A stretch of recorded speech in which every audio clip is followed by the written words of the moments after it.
PlayStation. So, I played Devil May Cry 2. And yes, before you say it, I know. We all know. Look, I'm just tired of how DMC2 is discussed on YouTube. We all know it's bad, but the way people go on and on about this side of the game is just so predictable. And I knew if I was ever going to cover this series as a whole, this was the one I was going to have a lot to say about, regardless of the overall quality. And don't get me wrong, Devil 2 is a nugget without a doubt, but unlike the rest of the games, the actual thing we play takes a backseat to how it was made. And can you tell I'm already conflicted? We open this new trough of bum gravy at the destination for high octane action, a museum, where this cool looking woman we would later know as Lucia is eyeing up a mysterious artifact. But of course the Gold Gang come in and cause a ruckus, which brings our white-haired himbo out of his hidey hole to do his shooty thing, and blah blah blah blah blah. Yeah, this intro's pretty dry and I just can't be asked to talk about it any further. So let's stick a pin in that and talk about something cooler. And haha, look at this. Yes, a live action metaphor. Production value. To merrily skip past that nothing burger of an intro, I low-key love that Devil May Cry 2 is a post-apocalyptic game. I think. Actually, in the massive inflatable fucking quotes canon of Devil May Cry, this story is set at the end of the timeline. Granted, you may have caught that I don't give a piss about this aspect, and yes, I don't really care about most of the stories in Devil May Cry, but replaying this after not touching it for over 20 years, while sparse, and in no way fulfill the lofty potential of the premise, this theming did spark my imagination. Additionally, I just love this new take on Dante. Gone is the quipping cocky doofus, and in we have the sharpest, edgiest, nihilistic bum balloon you will see this side of Holden Caulfield. While it's a complete 180 and an easy punching bag for snarky bellends like me, this new Dante has this relatable sense of exhaustion. You can tell on his face that he has been fighting demons for a very long time, and he looks, well, done with this shit. And honestly, in the pantheon of over-the-top characters in this genre, I found this quite refreshing. And sure, chopping a mech in half to rules of nature will forever be the perfect opener at your local speed dating event. And yes, I am pathetically single. And sure, this glum character arc could be a consequence of how the game was made rather than artistic intent, but this dour Dante past the initial mouthfeel did get my wheels spinning, which is great because the gameplay is stuck in reverse. The moment I took control, I knew something was off. Sure, the first game had its problems, but at least you moved with conviction. But here,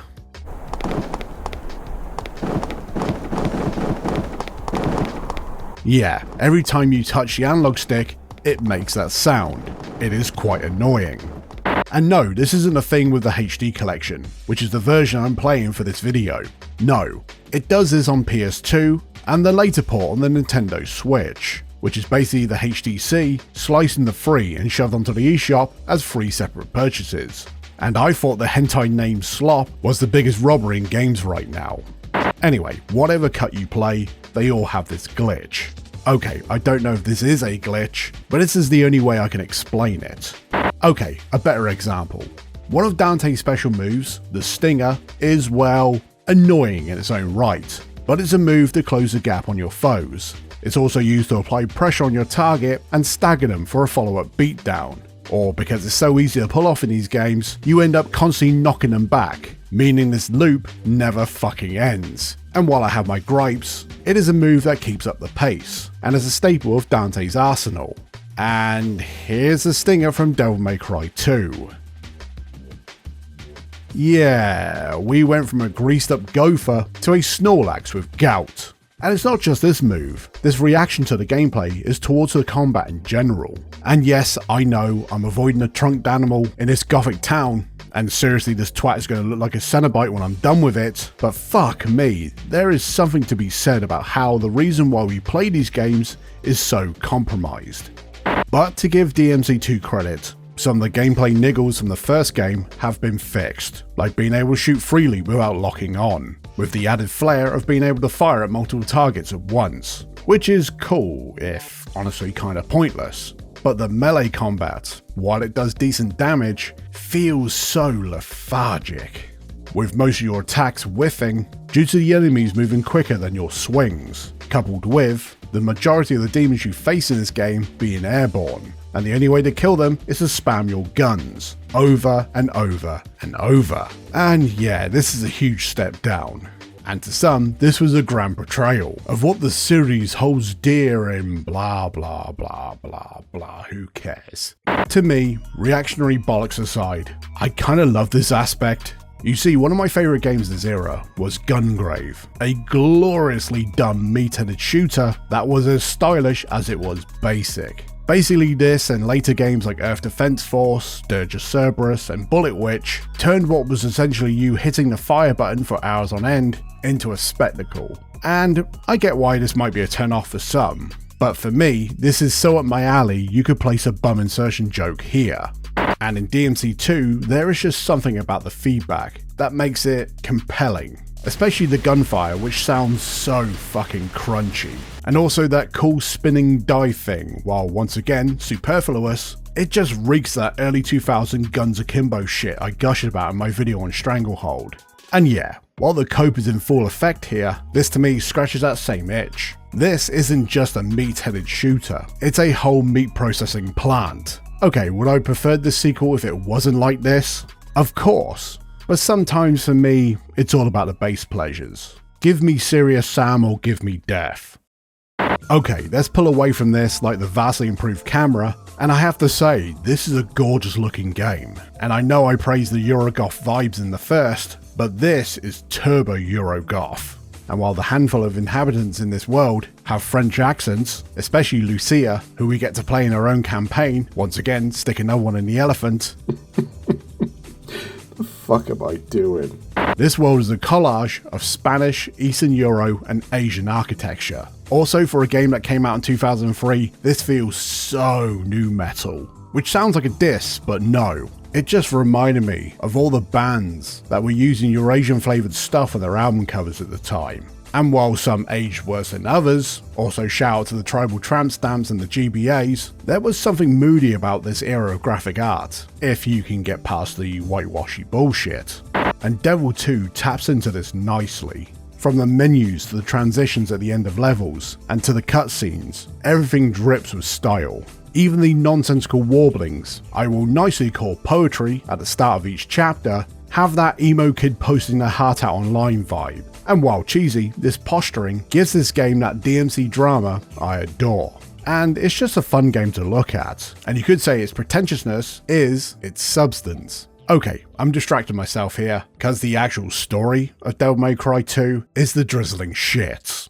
Normally I would go deeper into it, but this is where the stitched together nature of the game makes the through line a bit iffy to pass. I think it's a commentary on capitalism, with the added cautionary tale about corporations being evil, which is kind of ironic in hindsight. Yep, that's another pin we'll pull later, and Jesus, this thing looks like a fucking cactus right now. But what you need to know is the main bad guy is an evil CEO, who wants to take over the world by stealing all the hell oil or whatever. And this accumulation of random bollocks would open a portal to the demon world, but then this flip-flops between the two, it's a mess. But then when I realised that apart from Dante, Lucia and her mother, this world is devoid of life. So this plan to take over it with demons or stealing all the resources is a pointless pissing contest, which I would say is prophetic if it wasn't so inane. But then all this who gives a shit energy hits critical mass when you find out that all of Dante's decisions are based on coin flips, which I suppose is a touch of coolness, but it might as well just be a visual of my opinion on this plot as a whole.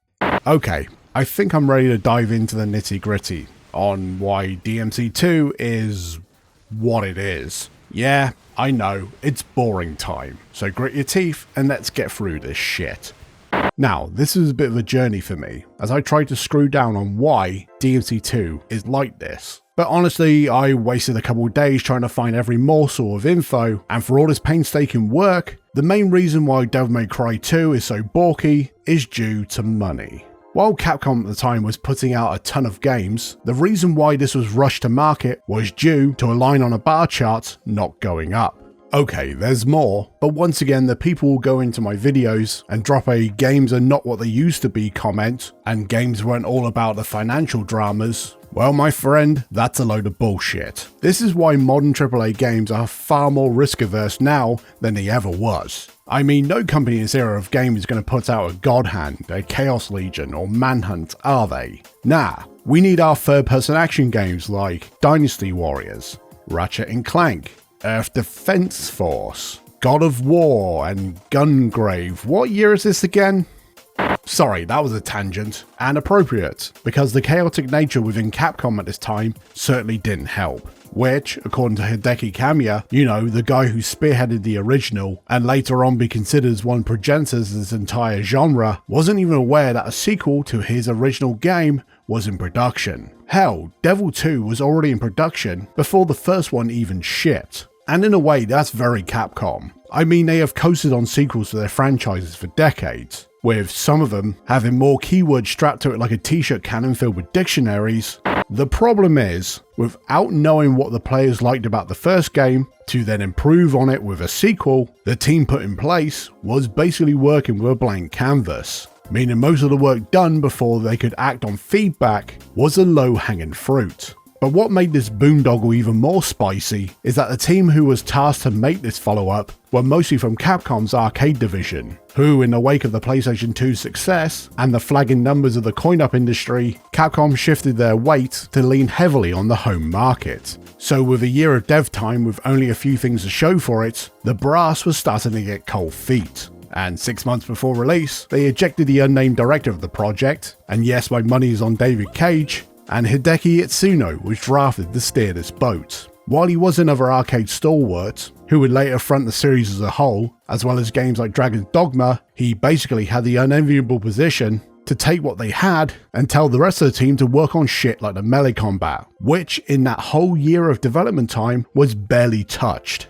And this is why DMC2 feels so cobbled together, because it is. Hell, when he joined the project, most of the devs who were working on his thing actually hated the original game. Also, and this is speculation on my part, I think they needed to ship this game regardless, due to penning a deal with Diesel Jeans that gave Dante and Lucia a more stylish look. Not smoking sexy style, more Canadian tuxedo style. I don't know what I'm saying here, apart from this crossover was really fucking stupid. And that is the end of boring time. Well, at least we get to fight a demonic building. And even with all that crap, I can't hate this. So yeah, Devil May Cry 2 is a mess. A beautiful, frustrating, amazing mess. Yeah, it's mediocre, but that is honestly the least interesting part of the entire package. Sure, as a game, it's pretty forgettable. And even with the new wrinkles like having a brand new character to control may have been novel, if she wasn't so bogged down with the rest of the decisions made by the fucking devs, overall, it's fine. Actually, the real reason why I have any kind of attachment to this nugget is due to this version of Dante being a guest star in Shin Megami Tensei 3 Nocturne. Yeah, you know that meme? Yeah, no, this was legit. And I kind of love that two of my favorite game worlds are kind of connected. Maybe. Sort of. Whatever, I fuck with it. And that's all I have to say about Devil May Cry 2. And good golly, this thing is absolutely covered in pins. And I would pull them and do a full analysis as to why this thing is like this. But like this game, this amazing idea is going to be left half done. So go away.